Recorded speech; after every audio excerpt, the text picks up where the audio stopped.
Weddings are supposed to be about joy, love, and unity. Or at least that's what I always believed. Ever since I was a little girl, I dreamed of my father walking me down the aisle. The image was crystal clear in my mind.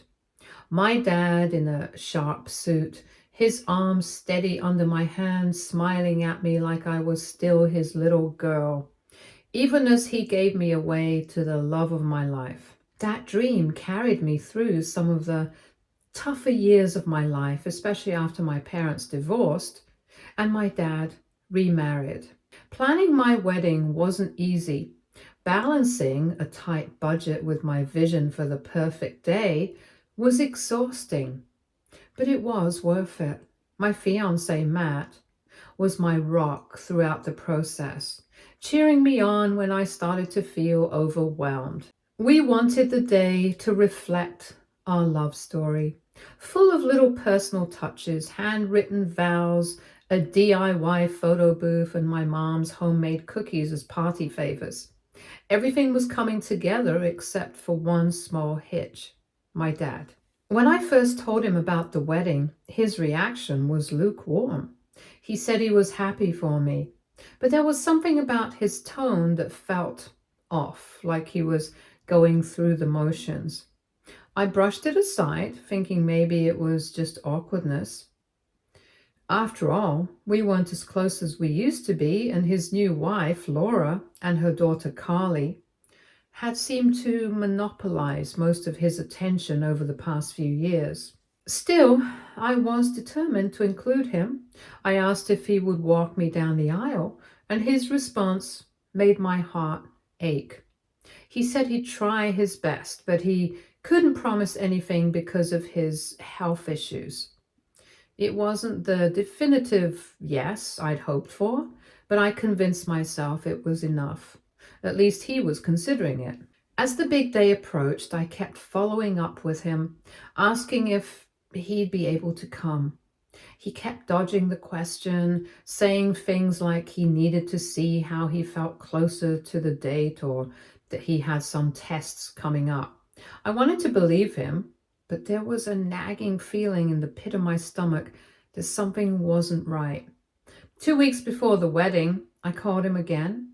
I was practically begging at this point, asking him if he could at least confirm whether he'd be there.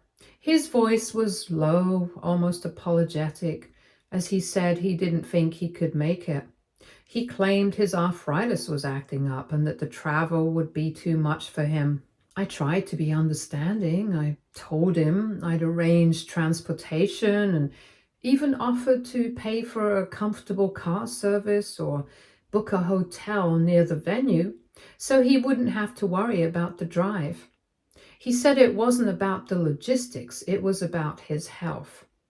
He didn't think he could handle the stress.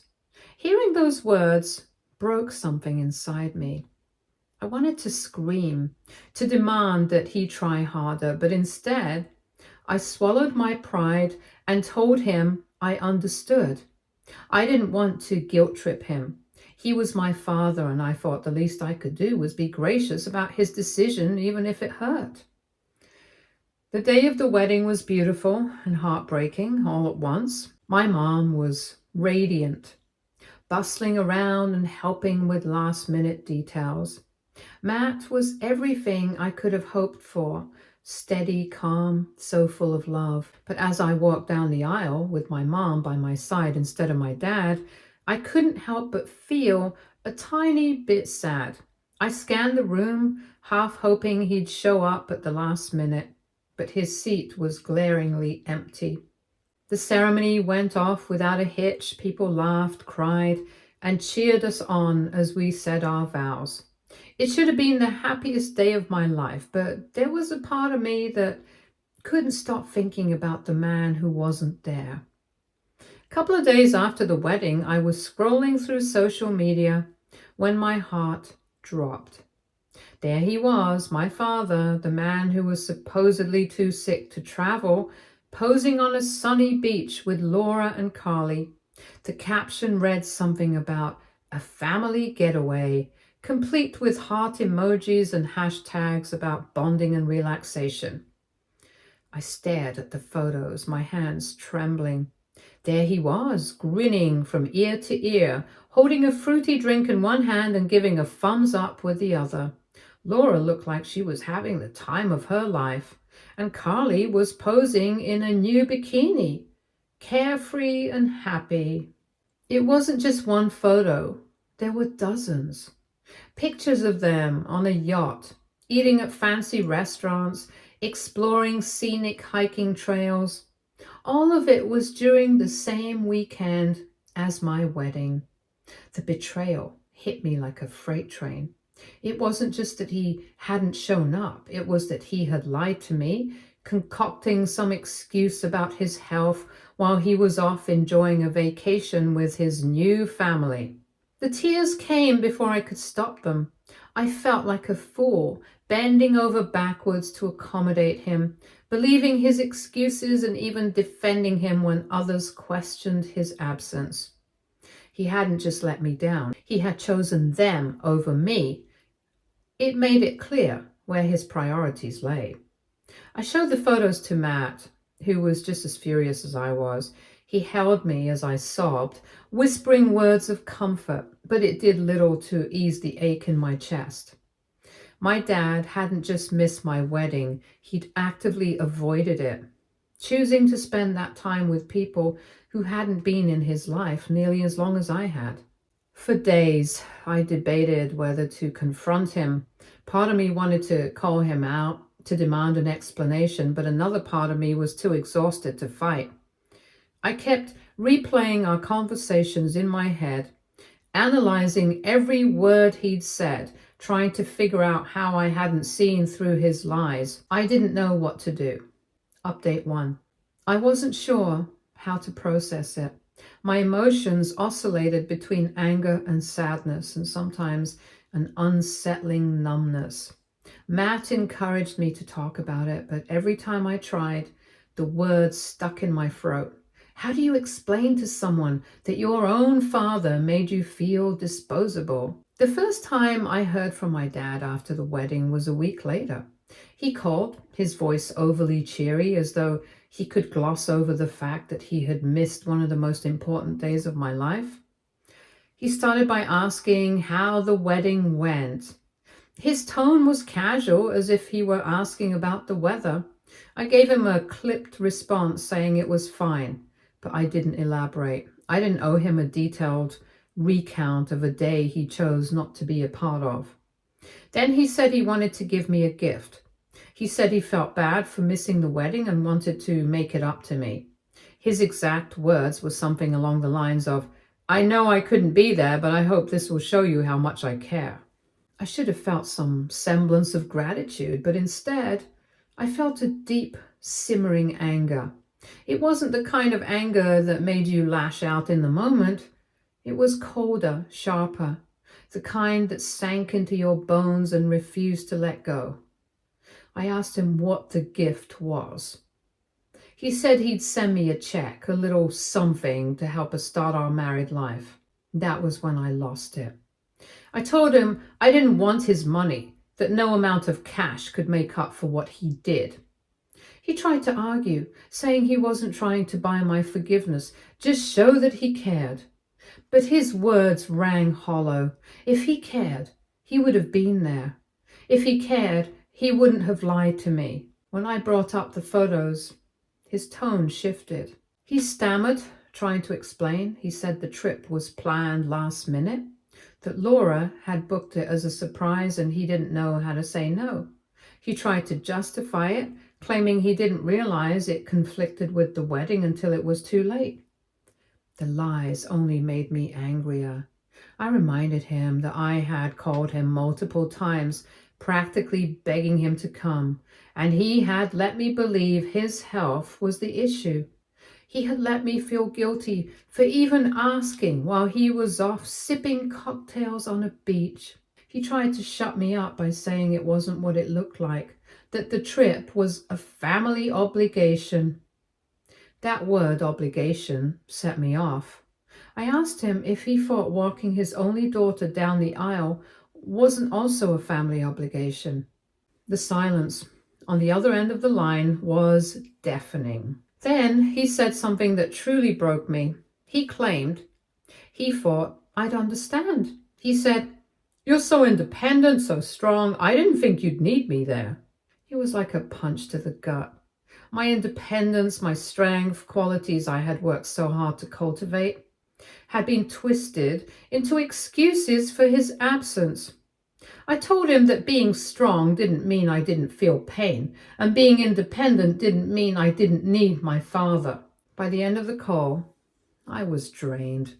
He kept trying to smooth things over, but I told him I needed time and hung up.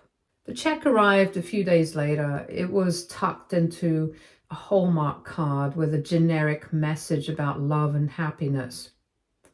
There was no personal note, no heartfelt apology, just a dollar amount that felt more like an insult than a gesture of goodwill. Matt asked what I wanted to do with the money. He said we could put it towards something useful, like paying off a bill, saving for a future trip. But I couldn't bring myself to cash it. Every time I looked at the check, I felt a wave of anger and sadness. To me, it wasn't a gift. It was a bribe, a way for him to absolve himself without actually taking responsibility. I decided to return it.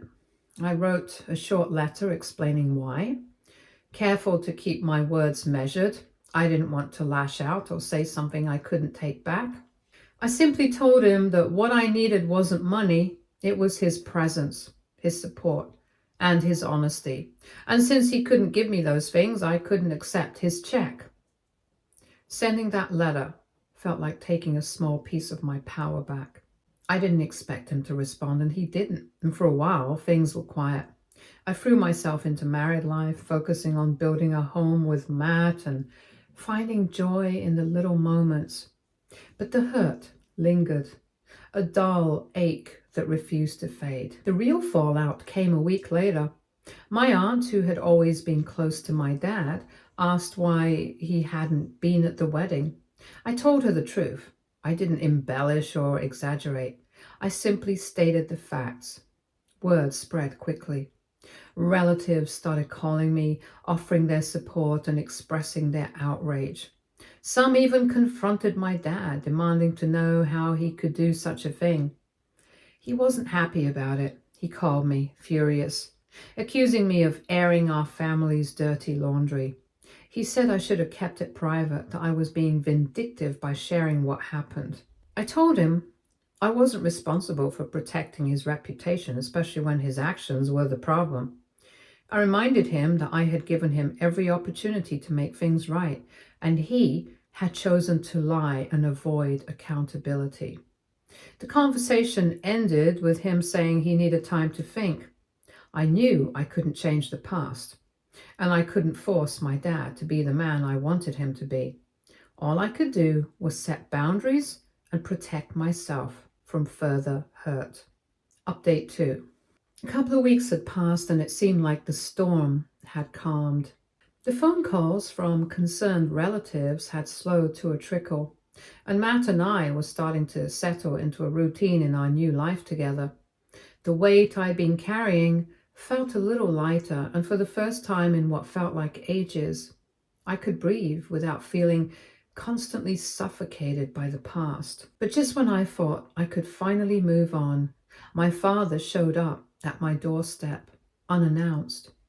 It was a Sunday morning. Matt had gone out for a run, and I was curled up on the couch, reading a book and savoring the quiet solitude. The doorbell rang, breaking the silence. My heart sank before I even opened the door, and when I saw him standing there, emotions I hadn't dealt with in weeks resurfaced. Anger, sadness, a sharp, aching disbelief. There he was, my father, the man who had failed me, standing at my doorstep like he had every right to be there. He looked different, smaller somehow. Maybe it was the guilt I could see weighing on him, or maybe it was that for once I wasn't looking at him through the lens of blind devotion. He wasn't my larger-than-life father in that moment. He was just a man, vulnerable and flawed. His shoulders were slumped, his eyes uneasy as if he knew he didn't belong there. He asked if we could talk, and his voice was subdued, lacking the bravado he'd always carried before. I hesitated. Every instinct told me to slam the door in his face and protect my peace. But something inside me, a lingering sense of duty or curiosity, made me step aside. I motioned for him to come in. He hesitated for a moment before walking in, sitting awkwardly at the edge of the couch like he was afraid of taking up too much space. I couldn't help but notice the shift. I was no longer a child waiting for my father to show up and make everything right. I was an adult, and for the first time I felt like I held the power in this relationship. This wasn't a father-daughter conversation anymore. This was a reckoning. He started with an apology, saying he regretted missing my wedding and admitting he'd handled everything poorly. His words sounded rehearsed, and I could tell he was trying to make it sound like he understood how badly he'd hurt me. But it didn't take long for him to fall into his old habits, trying to justify his actions. He talked about the stress of blending families, how Laura had pressured him to prioritize her daughter, and how he felt torn between two worlds. I listened, my arms crossed tightly across my chest, not out of defensiveness, but because it was the only way I could keep myself from losing control. I didn't interrupt him, not at first, but inside I was seething. His excuses didn't move me, not even a little. In fact, they only made me angrier. He wasn't owning up to anything. He was deflecting, trying to share the blame with everyone but himself. When he finished, he looked at me expectantly, as if waiting for me to absolve him, to tell him that I understood.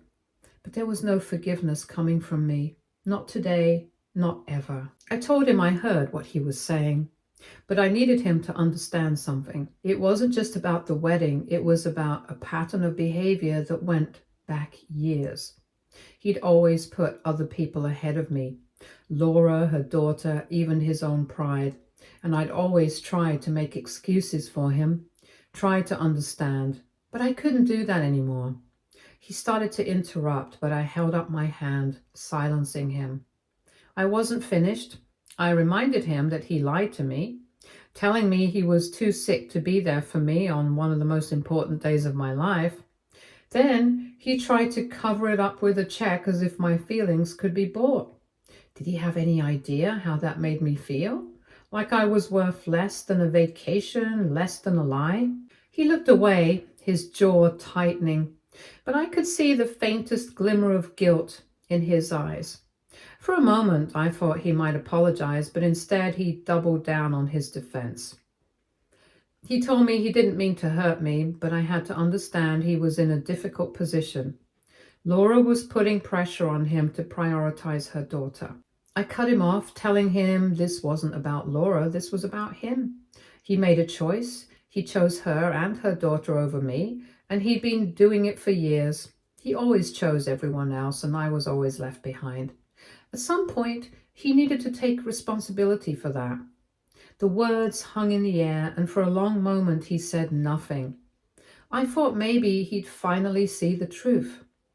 But when he spoke again, his voice was defensive, as if he were the one wronged. He told me he'd always tried to do right by me. Maybe he made mistakes, but he was only human.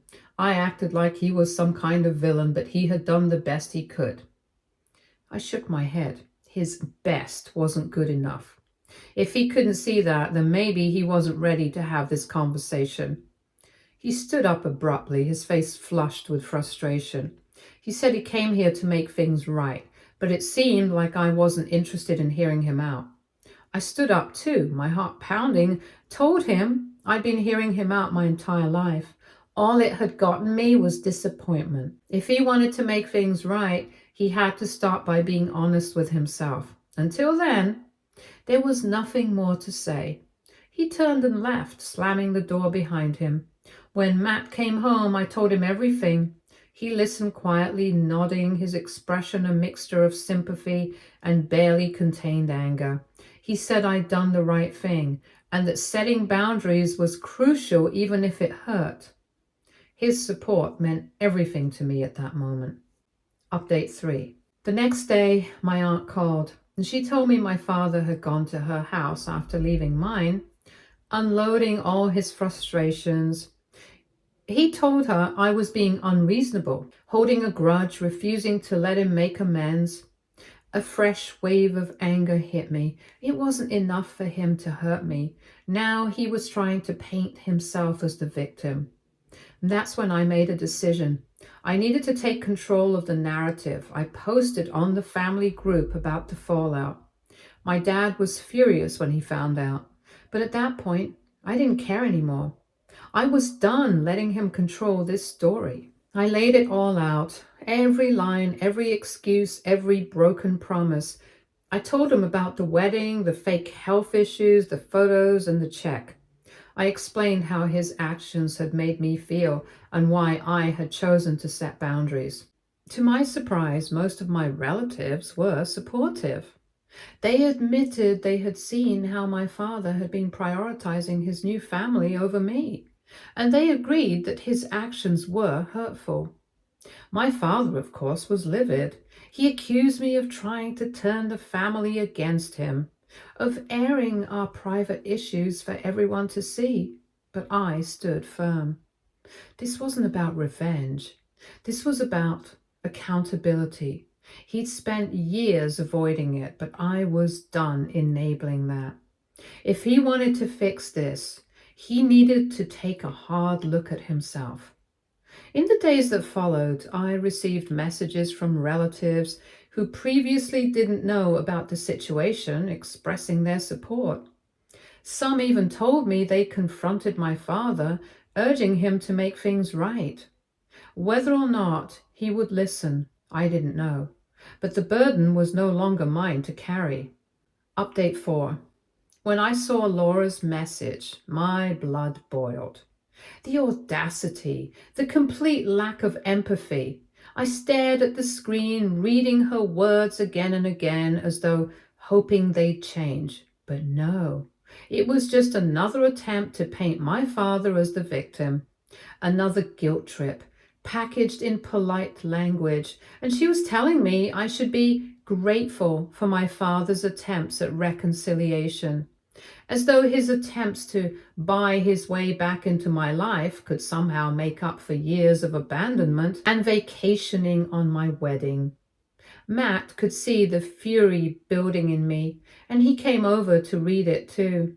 He shook his head in disbelief. "This is insane. She's acting like your dad hasn't done anything wrong." I stood up. "She's just like him," I said, my voice cold. "Another one of his replacements." That was it. The word that felt like it fit perfectly. Replacement. Laura wasn't just playing the role of the dutiful stepmother. She had become the perfect image of what my father wanted, someone who didn't challenge him, who never questioned his actions. A woman who just slotted herself into the role my mother once occupied, right alongside his new daughter. It made my stomach churn, the thought of her and her daughter trying to replace me and anyone else who had dared to stand up for themselves. I sat back down, not able to shake the tightness in my chest. I had to respond, but it needed to be done carefully. I took a deep breath, my fingers hovering over the keys, and I typed, letting the truth spill out in every word. I started by calling her exactly what she was, a replacement. I told her that she had swooped in and tried to take my place, and that in doing so, she had stolen more than just my father's attention. She had stolen a chance at a real family for both of us. I reminded her that she wasn't even my father's first choice. He'd walked away from everything I had once known in favor of this new life, and now she was part of the team that kept him from ever having to face the consequences of his actions. She hadn't just married my father, she had helped him destroy everything we used to have. I didn't hold back. I told her I had always been the one left in the dust while she was playing house with a man who had no interest in me. It wasn't even about her anymore. It was about the fact that she and my father had somehow managed to make me the villain for standing up for myself, for calling out lies. And that was something I could never forgive. Then I went even further. I wasn't about to let her think she had any right to lecture me on what I should feel or how I should handle my father's actions. I told her with absolute certainty that she would never understand the pain I felt, not until she experienced the same betrayal. I said I hoped that one day her child would feel the same way I did, that they would find themselves standing at a threshold waiting for their father to show up, only to have him choose someone else. I wanted her to see how cold and indifferent that felt, to know what it was like to be replaced, and to understand what it really meant to have someone you trusted completely walk away from you without a second thought. I told her that only when it happened to her would she understand the magnitude of what my father had done to me, to us. And I meant every word. I wanted her to feel that pain, the same pain that had driven me to this point of no return. The message was long, but there was no hesitation in my heart as I hit send. I didn't care what she thought of me anymore. I had been patient, I had been understanding, and I had been hurt beyond measure. I wasn't about to allow anyone to rewrite this story or act as if I was the one in the wrong. Not now, not ever again. Matt, having read the whole thing over my shoulder, nodded quietly. Well, that should do it. I smiled thinly. Good. She needs to know exactly where I stand. Update 5. I had made my decision. My father wasn't welcome in my life anymore. The conversation we'd had, the one where I told him I couldn't do this anymore, had been the final straw. Matt supported me every step of the way. Weeks passed and the initial sting of my decision began to fade. I focused on the future, on building a life with Matt that didn't involve the emotional chaos my father had brought into it. He tried to call a few times, but I never picked up. He sent a few texts, but I ignored them. I wasn't interested in hearing anything he had to say anymore.